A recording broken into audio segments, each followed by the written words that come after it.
우리 열조의 하나님 여호와를 송축할지로다. 그가 왕의 마음에 예루살렘 여호와의 전을 아름답게 할 뜻을 두시고 또 나로 왕과 그 모사들의 앞과 왕의 권세 있는 모든 방백의 앞에서 은혜를 얻게 하셨도다.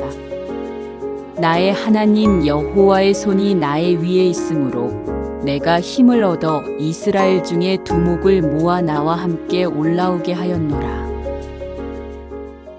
능력이 많으신 주님 감사합니다. 저희들 한 사람 한 사람 오늘 이 자리에 인도하신 것도 그리스도의 능력인 줄 믿습니다. 하나님의 능력에 순종해서 하나님의 능력에 성령의 인도하심에 이끌려서 저희들 이 자리에 모였는데 오늘 하나님의 능력의 말씀이 오늘 이 자리에 계십니다.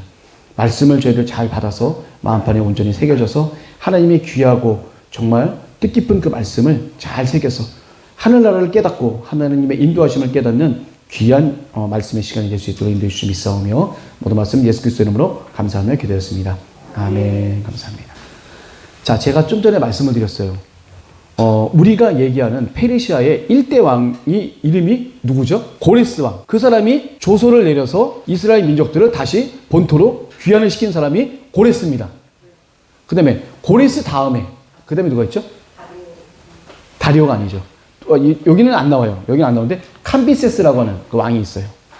저기를 한번 볼까요? 제가 저번에 말씀드린다고 그랬죠?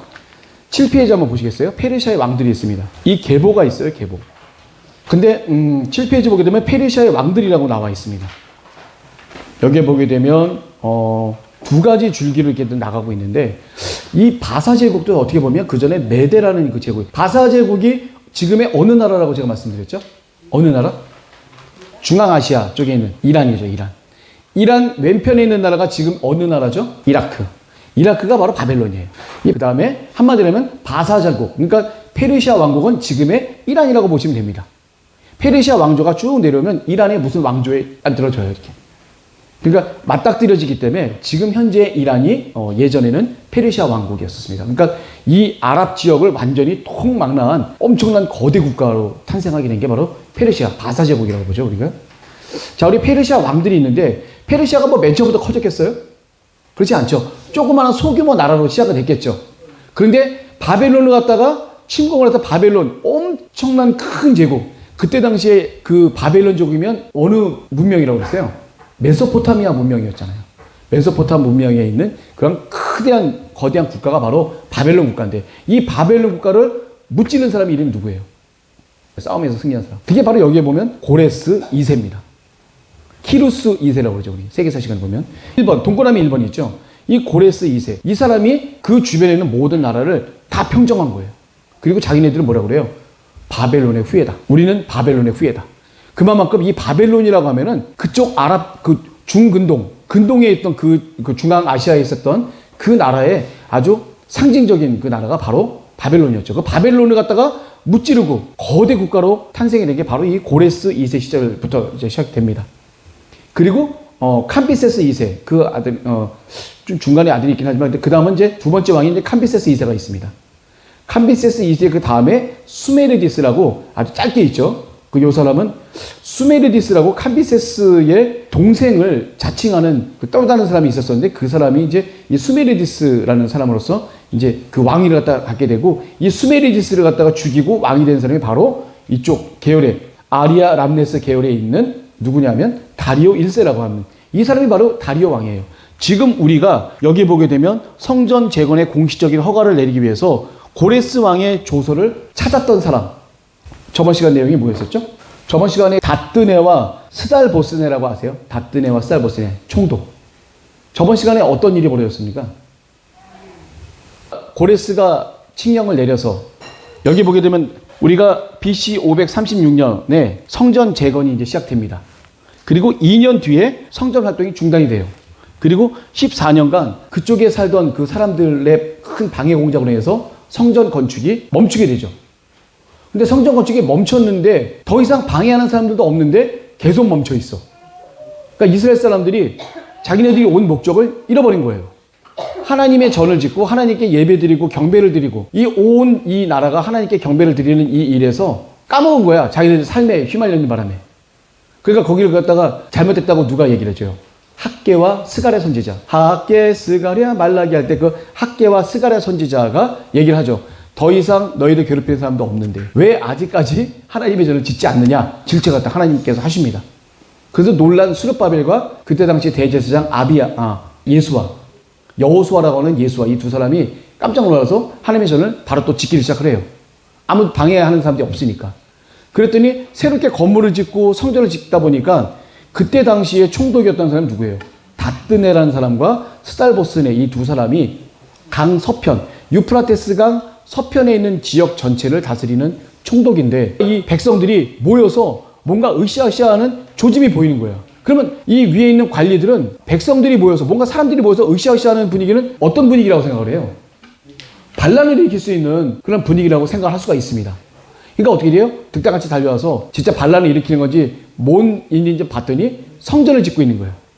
그랬더니 너네들 누구 허락을 받고 감히 이렇게 건물을 짓고 성전을 짓고 있는 거냐라고 얘기했더니 자기네들은 예전에 페르시아 왕 중에 고레스라는 그 왕이 있었었는데 그 왕이 우리에게 친히 조서를 내려서 우리가 이곳에 와서 하나님의 전 성전을 갖다 질 수 있도록끔 조서를 내려줬다. 그거에 근거해서 우리가 이걸 하고 있다라고 얘기하니까 다뜨네의 그 보좌관인 스달보스네 이 두 사람이 어떻게 돼요?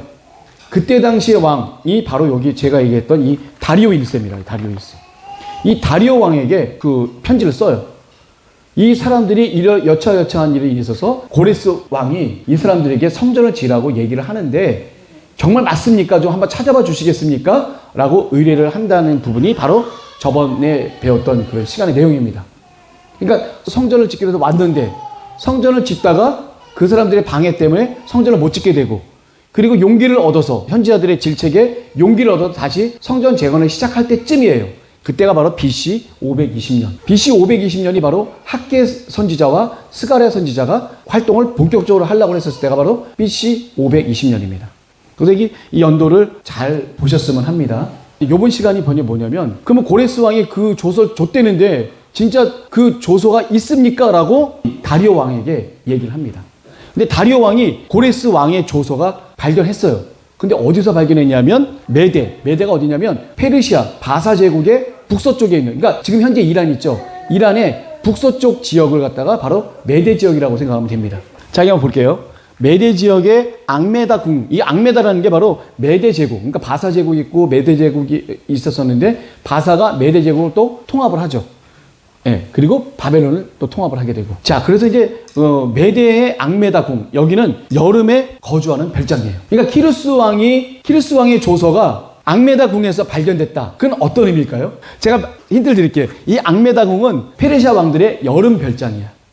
그러면 고레스 왕의 그 조서가 앙메다 궁에서 발견이 됐어. 그건 어떤 의미가 있죠? 고레스 왕의 조서가 여름에 쓰여졌다는 거예요. 그러니까. 여름에 쓰였다는 얘기 뭐냐면 앙메다 궁에 거주할 때 고레스가 그 조서를 썼단 얘기예요. 그러니까 그 조서가 앙메다 궁에 보관이 됐겠지. 네. 지극히 당연한 얘기인데 어렵게 돌려 물어봐서 정말 죄송합니다. 자, 여름에는 앙메다 궁에서 바사 왕들이 머물렀고요. 그 다음에 겨울은 바벨론 지역에 있는 왕궁에서 머물렀고, 그 다음에 봄은 수산입니다. 수산은 어디죠? 우리 수산궁 그러잖아요. 아하수에로 왕 때 수산. 이게 바로 페르시아의 수도입니다. 수산. 그리고 겨울은 바벨론, 봄은 수산, 여름은 앙메다에서 바사 왕들이 휴양을 갖다 즐겼다고 합니다. 그래서 이제 다리오 왕이 이 고레스의 조서를 발견했어요. 딱 보니까 어떤 게 있었어요? 고레스 원년에 조서를 내려진 게 딱 보여지는데 성전 건축을 지시를 했습니다. 그 내용을 보면 광이 69빛 되도록, 그리고 고가 69빛. 이게요, 솔로몬 시대의 성전을 갖다 볼게요. 이때 솔로몬 시대에는 광이 20규빗입니다. 광이 뭐죠? 너비예요. 길이가 69빛, 광이 20규빗, 그 다음에 고가 30규빗. 그러면 이때 고레스 왕이 지으라는 게 솔로몬 왕 때보다도 광은 3배가 더 커요. 3배 정도 돼요. 그리고 고는 2배 정도 되고, 길이는 똑같다고 보면. 그러면 고레스 왕이 지으라고 했던 그 왕궁이 솔로몬 왕궁보다 훨씬 커요. 너네 이렇게 져라. 그리고 돈을 대줄게. 라고 했는데 문제가 생기는 게 뭐냐면, 그러면 본국에 딱 가서 유프라테스 강 서쪽에 있는 그런 총독들이 돈을 갖다 다 그게 줘야 되는데 안 줬어요. 실제로 돈을 갖다 가져가서 지은 게 뭐냐면 이스라엘 민족들이 가져간 그 돈 갖고 그냥 그대로 진 거예요. 그러니 얼마나 형편없었겠어. 1차로 귀환을 해서 지은 그 수르바벨 성전은 이미 솔로몬 성전은 다 무너졌잖아요. 그리고 새로 지은 성전이 1차 귀환했던 수르바벨이 지금 짓고 있는데 저 놓고 보니까 솔로몬 성전에 훨씬 더 규모가 적게 지어진 거예요. 근데 고레스 조서에 보게 되면 솔로몬 궁보다도 더 크게 짓도록끔 아예 얘기가 돼 있어요. 써 있어요. 그런 얘기가 여기 써 있습니다. 어떻게 돼요? 고레스 원년에 조서를 내렸는데 성전 건축을 지시했어요. 광이 69빛, 고가 69빛 정도 되는 그 규모를 절하라고까지 얘기를 하고 주변 사람들, 바벨론에 있던 사람 다 도와줘라까지 얘기를 했는데 실제로 갔더니 방해를 받고 그리고 그 지역에 있던 총독들에게 돈을 받아야 되는데 돈도 못 받고 그러다 보니까 자기네들이 갖고 있는 조그만 돈 갖고 성전을 짓다 보니까 굉장히 볼품없는 성전이 지어지게 되는 거죠. 이스라엘 지역에 있었던 총독들은 이미 기존의 그 이스라엘 민족이 아닌 그 외국에서 거주해온 그 이방 사람들에게 이미 물들여져 갖고 새로 이주한 그 이스라엘 사람들을 도와주질 않는 거예요. 한마디로 얘기하면. 자기네들이 원래 받은 세금에서 일부를 성전을 짓도록 줘야 되는데 그걸 안 줬다는 얘기죠. 한마디로 얘기하면. 돈이 없으니까 가지고 있는 것들이 기존에 받아갔던 그런 구호 물품밖에 안 되니까 그거 갖고 가서 자기네들이 줘봤자 얼마만큼 짓겠어요. 솔로몬 성전의 반도 안 돼요. 규모 크기가. 굉장히 작습니다. 수르바벨 성전이. 그러니까 사람들이 짓고 나서도 굉장히 슬픈 거죠, 이제. 자, 이렇게 고레스의 조서가 이렇게 딱 발견되니까 근데 이 사람들이 지금 현재 어떤 상황이에요? 학개와 스가랴 선지자가 막 질책을 해갖고 새롭게 성전을 짓고 있단 말이에요. 고레스의 조서 갖고만 생각을 하고 이제 짓고 있는데 이게 정말 맞는지 안 맞는지를 다뜨네라는 총독이 확인을 했더니 그때 당시에 바사왕, 페르시아 왕이 확인해 보니까 맞아. 그러니까 이 페르시아 왕, 이 다리오 왕이 건축을 갖다가 허가하도록끔 다시 한번 조서를 내려주게 되죠. 그래서 건축을 허가하는데 그냥 건축만 허가하는 게 아니라 뭘 하냐면 경비까지 지원하게 됩니다. 그래서 강서편 세금 중에서 강서편이 뭐라고 했어요, 제가? 바벨론과 이스라엘과 경계가 되는 강이 어떤 거라고 그랬어요? 유프라테스 강이에요, 유프라테스 강. 이 유프라테스 강 서쪽편에 있는 거를 강 서편이라고 그러고 유프라테스 강 동편을 강 동편이라고 합니다. 그러니까 강 동편은 바벨론과 페르시아가 강 동편에 있고요. 이 이스라엘과 아람 지역과 또 페니키아 왕국, 이런 왕국들이 강 서편에 있게 되는 거죠. 그래서 강 서편에서 걷는 그 세금 중에서 경비를 이스라엘 사람들에게 지급하라고 명령을 합니다. 이제서야. 그래서 그나마 그 돈 갖고 경비를 갖고 이제 지급을 받으니까 성전을 갖다가 짓기 시작을 해서 얼마만큼 만에 져요? 4년 만에 짓게 되죠. 한번 보세요. 고레스 원년이 몇 년이냐면 538년입니다. BC. 그래서 그 다음 해 537년에 1차로 귀환을 해서 성전 재건을 BC 536년에 짓기를 해요. 그래서 536년을 기준으로 해서 2년 동안 성전을 졌다가 중단이 되고 14년간 중단이 됐다가 다시 BC 520년에 성전 재건을 다시 시작을 합니다. 이때가 다리오 왕 2년. 근데 사실 가다 보게 되면 이 사람들의 방해가 있지도 않은데 이 사람들이 이제 안 짓는 거에 타성에 젖어서 그냥 하나님 저는 상관없이 그냥 자기들도 생활하는 거예요. 그러니까 하나님이 노하셔 학개와 스가랴 선지자를 통해서 BC 520년에 말씀을 하게 돼요. 너희들 이렇게 하면 되겠냐? 빨리 무조건 하나님 전을 져라 라고 했을 때 제가 저번 주에 말씀드렸죠. 선지자님들의 말씀을 무조건 순종해서 들으니까 그 다음에 성전을 지을 수 있는 길이 열리게 됐죠. 그리고 제가 저번 주에도 말씀드렸잖아요. 선지자가 우리에게 하는 그런 하나님의 말씀은 하나님께서 하신 말씀이기 때문에 그 말씀은 무조건 순종해야 된다. 순종을 하면 우리가 봤을 때는 눈으로 보기에는 안 될 것 같아. 아니 못 짓겠으니까 내가 또 진다 그러면 또 되겠어요? 또 와서 방해하고 또 그쪽에 있는 총독들이 못 짓게 방해를 할 텐데 왜 우리가 짓냐라고 스스로 자멸을 한 상태인데 이 스룹바벨하고 예수와 이 지도자들은 어떻게 된 거예요? 다시 한번 지으려고 노력한 거예요. 무조건. 하나님의 말씀에 순종해서 짓다 보니까 그때 당시에 바뀐 우리 총독이 새로운 다른 총독이죠. 그 총독이 왕한테 물어보니까 왕이 맞다. 우리 왜 고레스 왕이 실제로 이 사람들에게 짓도록끔 조서를 내렸다. 그러니까 어떻게 되냐면 다시 짓도록끔 무조건 해라. 그리고 그쪽에서 걷어들인 세금 중에 일부를 이 사람들이 성전을 지을 수 있도록끔 도와줘라. 라고까지 새롭게 조서가 내려오게 되는 거죠. 이게 누구의 역사예요? 하나님의 역사지. 하나님의 말씀에 순종하니까 길이 열리는 거예요. 여기 계신 분들도 마찬가지입니다. 목사님이 하시는 말씀들 내가 이게 눈으로 봤을 땐 안 돼. 제가 저번 주에도 얘기했죠. 베드로님 예를 들었잖아요. 먼저 예수님이 그물질을 많이 했어요? 베드로님이 그물질을 많이 했어요. 베드로님이 이 갈릴리호수 이 일대는 다 알아요. 다 알아. 지금 이 시간대에는 어느 수면에 어느 깊이에 고기가 많이 몰려있는지를 알아요. 근데 그때 그날은 어떤 날이에요? 밤이 맞도록 수고해도 고기 한 마리 잡지 못한 때예요. 그때는. 베드로도. 갈릴리호수 거의 최상의 어부라고 하는 우리 베드로님도 밤이 맞도록 수고해도 고기 한 마리 잡지 못했는데 예수님께서 이곳에 그물을 던지라고 했던 바로 그곳은 진짜 던지면 안 되는 그곳이에요. 왜냐면 따뜻한 그 물이 있던 지역이어갖고 그때 그 시간에는 고기가 절대로 있을 수 없는 시간이라고. 그러니까 상황을 보게 되면 예수님이 하신 말씀은 이 전문가 입장을 봤을 때는 과학적으로 안 맞아. 내 혈기와 내 감정으로 할 때는 예수님 그런 말씀 하지도 마세요. 내가 진짜 밤새도록 이걸 맞았는데 여기는 진짜 없단 말이에요. 말도 하지 마세요. 라고 할 수도 있잖아요. 근데 베드로님이 뭐라 그래요? 말씀에 기인해서 제가 한번 던져보겠습니다 라고 그물을 던졌을 때 그물이 찢어질 정도로 모나미 볼펜 153 153마리가 거기에 쫙 걸려 들어왔죠. 그물이 찢어질 정도로 걸려 들어왔어요. 성령께서 하시는 말씀에 순종했었을 때 그 놀라운 역사가 벌어지듯이 여기도 그렇습니다. 지금 사람들이 이제는 성전 짓는 걸 포기했어. 이제는 질 수도 없고 방해도 심하고 날 도와준 사람이 아무도 없어. 그런데도 불구하고 이 사람들은 어떻게 돼요? 선지자님이 하셨던 말씀에 그대로 순종해서 성전을 무조건 짓기 시작합니다.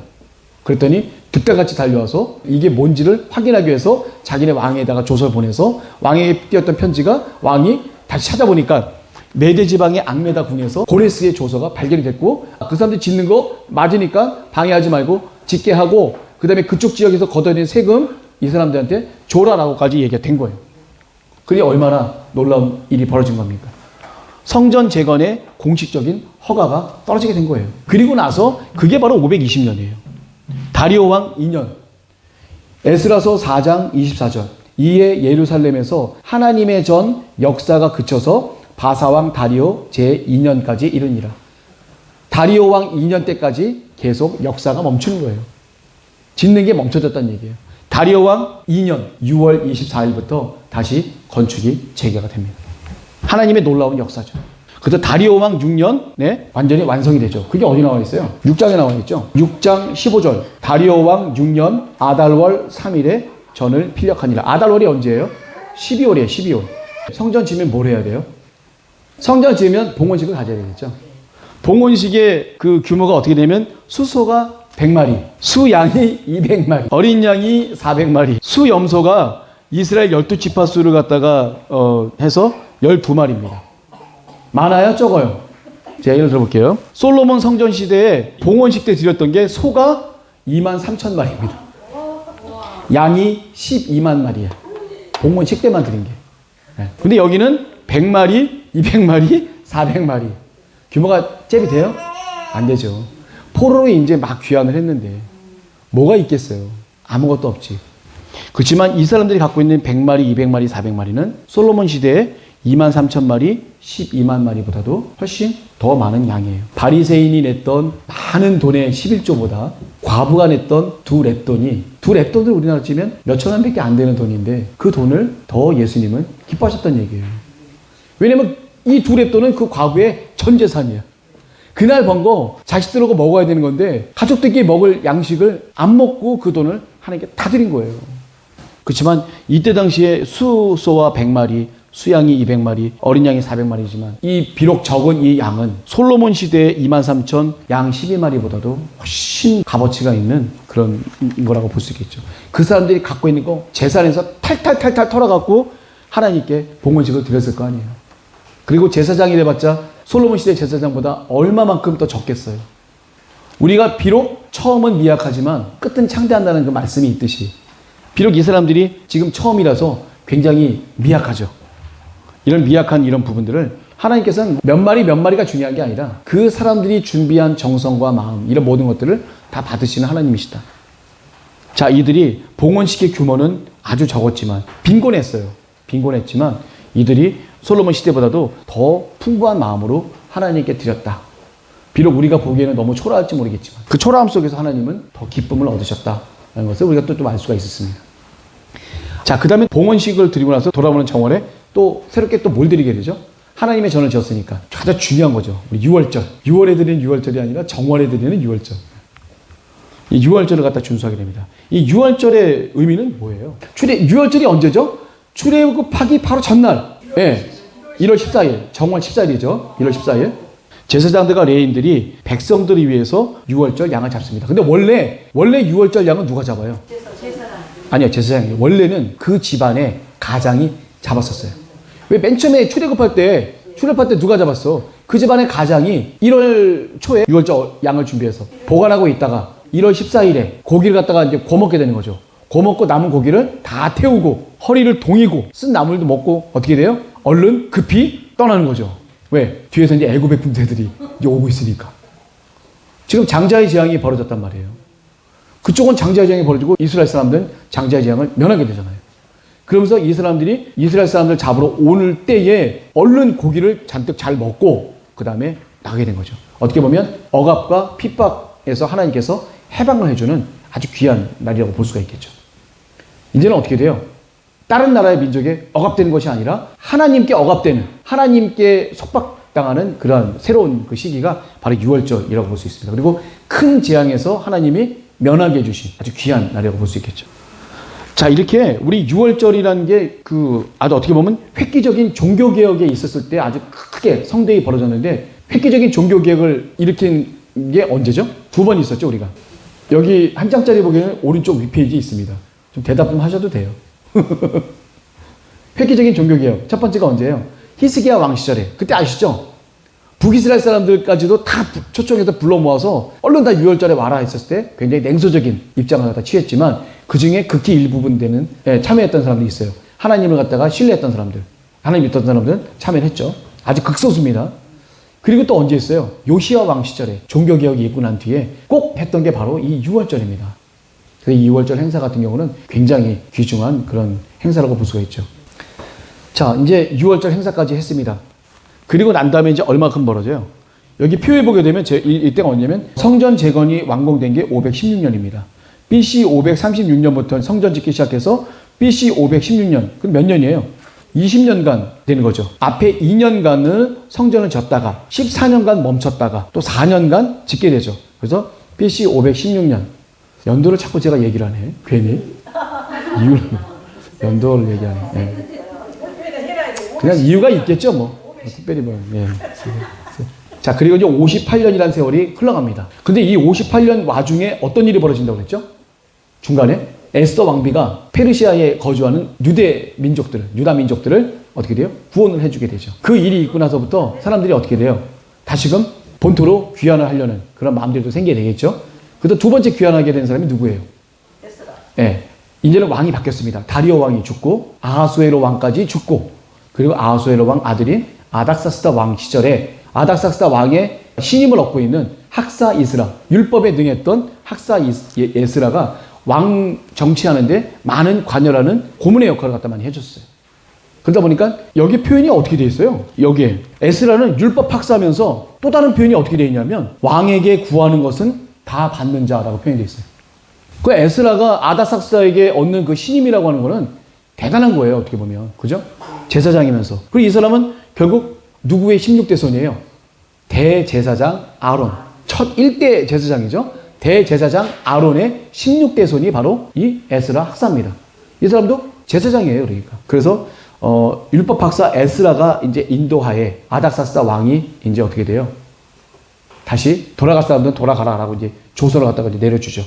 뭐라고 내립니까? 자, 에스라 7장 한번 볼게요. 여기 보면 예루살렘으로 갈 자는 에스라와 동행을 해라. 그의 내용입니다. 우리나라에 있는 이스라엘 백성과 에스라 7장 13절이에요. 저희 제사장들과 레위 사람들 중에 예루살렘으로 올라갈 뜻이 있는 자는 누구든지 너와 함께 갈지어다. 아닥사스다가 에스라에게 내린 조서입니다. 그 너는 누구야? 에스라지. 네, 너는 갈지어다라고 얘기한 사람은 아닥사스다고 바로 말하는 너는 에스라입니다. 기본적인 국어 소양만 있으시면 전후좌우 문맥을 보셔서 다 아실 줄 알고 믿습니다. 자, 그럼 두 번째 또 어떤 조서의 내용이 뭐가 있어요? 왕과 모사라고가 하나님께 드리는 은금을 가져가라. 이건 하나님께 대한 경배입니다. 아닥사스다 왕이. 이게 왕과 모사인데 모사는 보통 뭐라고 그래요? 모사가 뭐예요? 정책 자문해주는 사람이죠. 그러니까 한마디로 하면 7명의 방백을 얘기하는 겁니다. 아닥사스다 옆에서 아닥사스다 왕을 도와주는 정책에 관련해서 조언을 해주는 그 사람들. 그 사람들 뭐 사라고 그러죠? 자, 그리고 가져간 예물로 재물을 사서 하나님의 전 단위에 드리도록 해라. 그래서 하나님의 전에 쓰일 것이 있거든 왕궁 내탕고에 가서 취해서 드려라. 이제 그런 얘기를 한 거죠. 이 내탕고가 뭐예요? 각 지방 행정 관청의 창고나 왕실 창고를 가리키는 거죠. 내탕고가 강 서편에도 내탕고가 있을 거라고요. 물품들을 보관하는 그런 창고가 있을 거라고요. 그런데 만약에 하나님 전에서 필요한 물건이 있으면 이 내탕고에서라도 가져가서 얼마든지 써라라고까지 아닥사스다 왕이 얘기를 해주죠. 그래서 아닥사스다 왕이 강 서편 모든 고지기, 이 창고지기를 얘기하는 거예요. 고지기에게 조소를 내려서 이르기를 하늘의 하나님 율법의 약사 겸 제사장 에스라가 무릇 너희에게 너희 창고지기에게 구하는 것은 신속히 시행하되 은은 100달란트까지 밀은 100고르까지 포도주는 100밭까지 기름도 100밭까지 하고 소금은 정수 없이 하라. 소금은 그냥 원하는 대로 다 줘라 라고까지 얘기하는 겁니다. 유프라테스 강 서편 쪽에는 소금이 굉장히 풍부하게 많이 나는 지역이에요. 그래서 소금이 풍부했기 때문에 원하는 만큼 다 줄 수 있도록 이렇게 조서를 내려요. 그 다음에 또 내린 게 뭐예요? 자, 하나님의 전을 위해서 하늘의 하나님 명하신 것은 삼가 무조건 순종해라. 그래서 그 진노가 이 왕과 왕자의 나라에 미치지 않게 하라. 이 얘기가 뭐냐면 이 페르시아 왕조가 보면은 너무 많은 나라를 갖다가 관리를 하다 보니까 늘 반역이라는 거야, 반역이.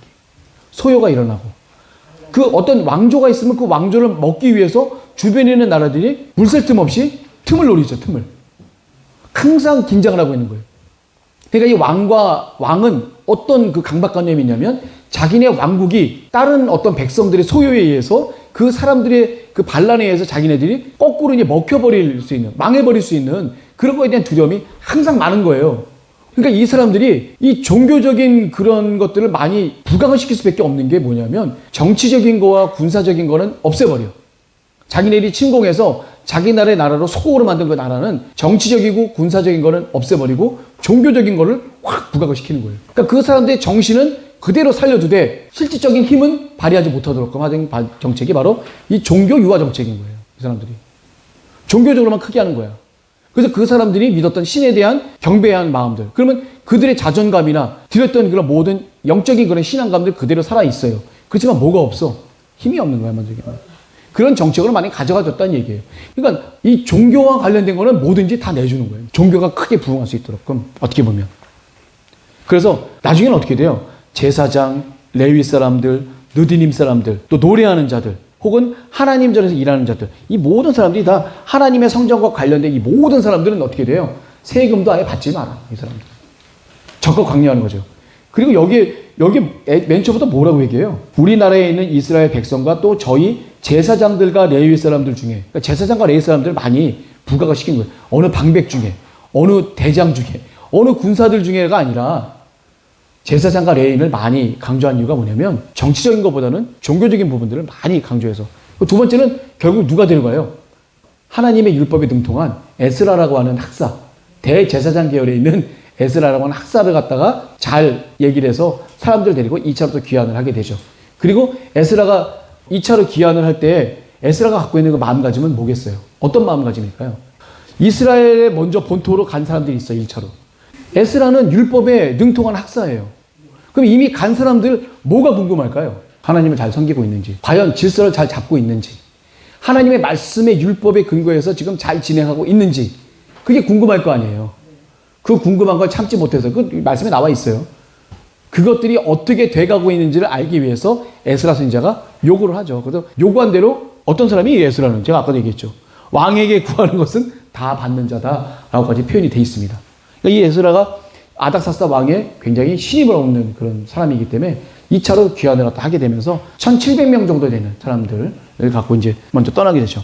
자, 출발을 언제 하냐게 되면 아닥사스다 7년. 그러니까 그 연도로 따지게 되면 BC 458년.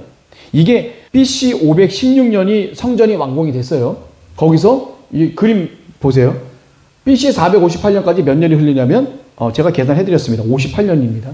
58년이라는 세월, 거의 60년이라는 세월이 흐르게 되는데 이 60년이라는 세월이 이제 간 거예요. 짧은 기간이 아니죠.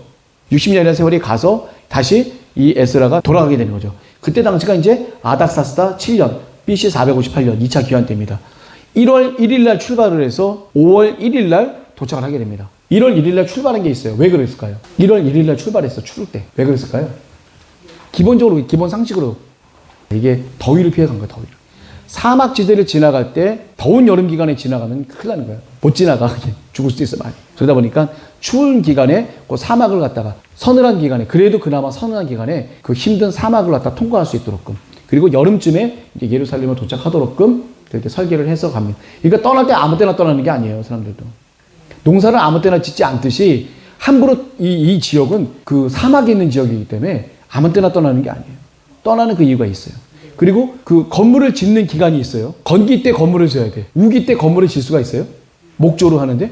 안 되잖아요. 왕궁을 짓고 성전을 짓는 그 건축, 그 기간이 있어요. 그 기간은 건기 때 우리 많이 짓습니다. 솔로몬 왕 때도 마찬가지고 이 스룹바벨 성전도 마찬가지입니다. 그 짓는 그 날짜, 그 달수는 똑같아요. 기간은 다르지만. 솔로몬 성전은 몇 년 만에 지었죠? 7년. 7년 만에 솔로몬 성전이 지어집니다. 온갖 재료들을 다윗 왕이 다 준비해 놨잖아요. 그러니까 솔로몬 왕이 준비된 그 재료를 갖고 이제 본격적으로 여기 땅 해서 짓기 시작해 갖고 최고로 고가의 그 성전을 갖다 짓게 되는데 그 기간이 7년이 걸리는데, 여기는 사실 그것만도 훨씬 못한 기간인데 어쨌거나 방해 기간까지 포함해서 20년 걸렸는데, 본 기간으로 따지게 되면 한 4, 5년 정도 되는 그 기간이면 충분히 지을 수 있는 그런 기간이 됐었는데도 오랫동안 짓게 되겠죠. 나중에 성벽 제거는 52일 만에 합니다. 빠르게. 느헤미야가 이제 총독으로 와서 성벽을 갖다가 짓는 그 기간은 52일 정도 좀 돼요. 굉장히 빠르게 짓게 되죠. 자, 이 아닥사스다의 조서는 보게 되면 아주 파격적이에요. 이 파격적인 게 보통 파격적인 게 아니에요. 이스라엘 민족을 빵빵하게 밀어주는 거예요.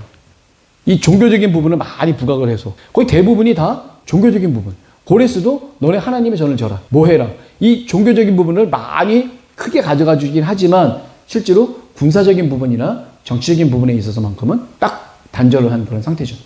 더 크지 못하도록 하게 한 게 바로 이 페르시아의 유화 정책의 한 기조입니다. 그때 당시.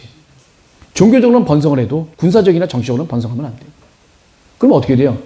또다시 반란과 소요로 넘어갈 수 있겠죠. 정치적으로 크면 어떻게 돼요? 이거 하는 거 아니야? 이거 시작하게 된 거예요. 군사적으로 하면 어떻게 돼요? 군사적인 반란이 또 일어날 수 있기 때문에 종교적으로만 많이 이렇게 할 수 있도록 많은 지원을 해준 게 바로 이 페르시아 왕들의 정책이었었습니다. 그걸 좀 아시고 좀 시작했으면 좋겠습니다. 자, 그래서 에스라가 구하는 것은 강서편 고지기에게서 받으라. 강서편에 있는 창고 지기로부터 그 모든 물건들을 다 받을 수 있도록 했습니다. 그리고 하나님과 이 왕의 명령, 이거를 어기면 어떻게 돼요? 반드시 죽여라. 가만두지 마라. 이거 어떻게, 어느 정도까지 얘기를 하죠?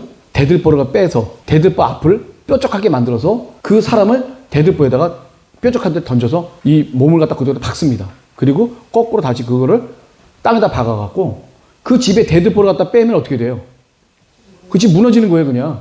그 집을 거름더미가 돼버리게 되고 이 사람은 대들보에 몸이 박혀갖고 죽게 되는 그런 형벌을 갖다 가한 게, 거의 십자가형에 맞도록끔 형벌을 가한 게 바로 이 형벌이에요. 페르시아에서 가했던 형벌이. 이거 이렇게 하겠다 이거예요. 내 조서의 말을 듣지 않으면 이스라엘 민족 건축하지 못하게 하고 이거 돈 제대로 지급하지 않는 그런 사람들이 있다고 한다면 내가 이렇게 하겠다라고 얘기를 한 거예요. 엄청난 거죠. 대가죠. 그래서 실제로 예전에 보면 고레스 왕이 바벨론을 갖다가 이제 그 침공할 때 바벨론 사람들이 한 3,000명 되는 정도의 그 규모로 그 사람들 그렇게 죽였대요. 대들보를 갖다 빼갖고 대들보를 깎아서 연필처럼 뾰족하게 만들어갖고 그 사람을 거기다 박아놓고 거꾸로 땅에다 박는 거예요. 그걸로 3,000명 이상을 갖다가 한 적도 있다. 수시로 많이 그렇게 했다는 얘기죠. 잔인하게. 굉장히 유화 정책을 썼지만 반란이나 이런 부분에 대해서는 굉장히 잔인하게 그걸 가져갈 수밖에 없었다라는 것은. 항상 그거에 대한 위험이 도사리고 있는 거예요. 어느 왕조든지 간에 자기네 왕조가 거꾸로 먹힐 수밖에 없는 그런 상황으로 갈 수밖에 없는 그게 될 수가 있잖아요. 바벨론도 엄청나게 대국이었지만 어떻게 돼요? 바사 왕국에게 결국은 침공을 당해서 죽임을 당하듯이 이런 어떻게 될지 모르는 그런 상황입니다. 그래서 오늘은 제가 성전 재건의 공식적인 허가와 또 아닥사스다의 그 조서가 새롭게 이제 발견이 되는 거거든요. 이게 반전이 됐어요, 안 됐어요? 성전 재건이 중단이 됐어요. 그쪽 토착민들이 이미 이스라엘 사람들이 바벨론을 끌려가고 난 다음에 빈 공간에 다른 민족들이 들어와서 살고 있는 거죠. 그리고 이스라엘 사람들도 몇몇 있었지만 대부분의 사람들은 다른 곳에 이주 온 사람들이에요. 그 바벨론이 그렇게 해놓은 거 아니에요. 바벨론에서. 그래서 그 새로운 지역을 갔더니 이미 거기에 텃세를 부리고 있는 토착민들이 있어 또. 다른 이방 사람들이 와서 있는데 원래 살았던 이스라엘 민족이 갔더니 자기네가 있을 곳은 이제 없는 거야, 많이. 그런 가운데 성전을 갖다 짓게 되는. 그리고 그들이 방해를 해서 성전을 갖다 못 짓게 되는 그 과정이 쭉 벌어지게 되죠. 그게 20년간이나 걸치게 되는 거예요. 그래서 결국 516년에 성전 제공이 완성이 되는데 그게 학계 선지자와 스가랴 선지자의 큰 도움으로 이렇게 하게 됩니다. 그 사람들이 많은 예언을 해주고 하나님의 말씀을 전해서 영적으로 그 사람들을 갖다 이끌어줬기 때문에 스룹바벨과 또 예수와 대제사장이 같이 그 순종을 해서 이런 모든 일들이 이게 벌어졌었습니다. 여기서 제가 저번에도 말씀드렸지만 선지자가 하시는 그런 모든 말씀들은 다 하나님이 하신 말씀이잖아요. 우리가 기도해서 얻는 것도 응답도 하나님이 말씀하신 거잖아요. 하나님이 말씀하신 거는 무조건 들어야 돼요. 그게 안 들어지면 어떻게 돼요? 계획이 어긋나게 되고 계획이 어긋나게 되면 원래 하나님의 역사를 망치게 되는 거죠. 그래서 하나님의 말씀은 온전히 우리의 순종으로 들어갈 수밖에 없습니다. 눈으로 봐서는 아닌데 믿음으로 지켜야 된다는 얘기예요. 그래서 제가 아까 베드로 얘기도 제가 말씀을 드렸어요. 베드로 선지자님, 베드로 우리 사도님 말씀도 제가 드린 이유가 바로 그거예요. 이때 만약에 스룹바벨이 학계와 스가랴 선지자 말을 깡 무시하고 만약에 안 했다, 앉았다, 그러면 성전 못 짓는 거예요.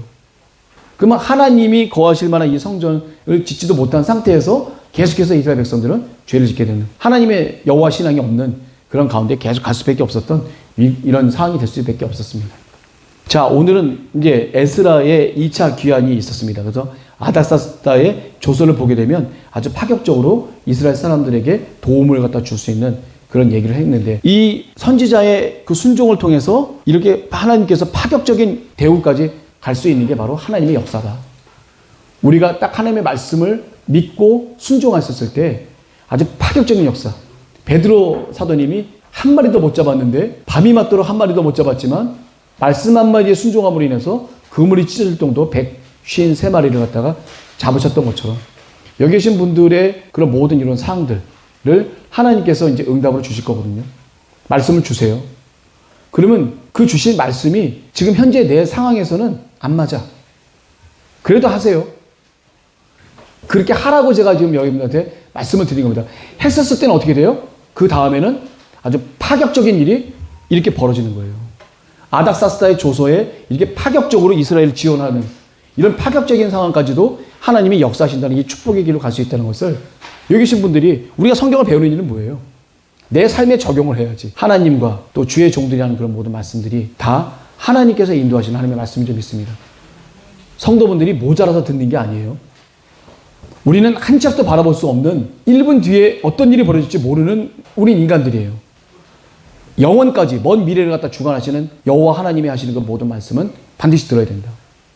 그게 나와 내 가정과 내 가족을 파멸로부터 구원할 수 있는 유일한 길입니다. 뭐가? 하나님의 말씀에 온전히 순종하는 거. 옆도 뒤도 돌아보지 마세요. 머리로 재지도 마세요. 계산도 하지 말라는 얘기예요. 어린아이 같이 일단 순종하고 보세요.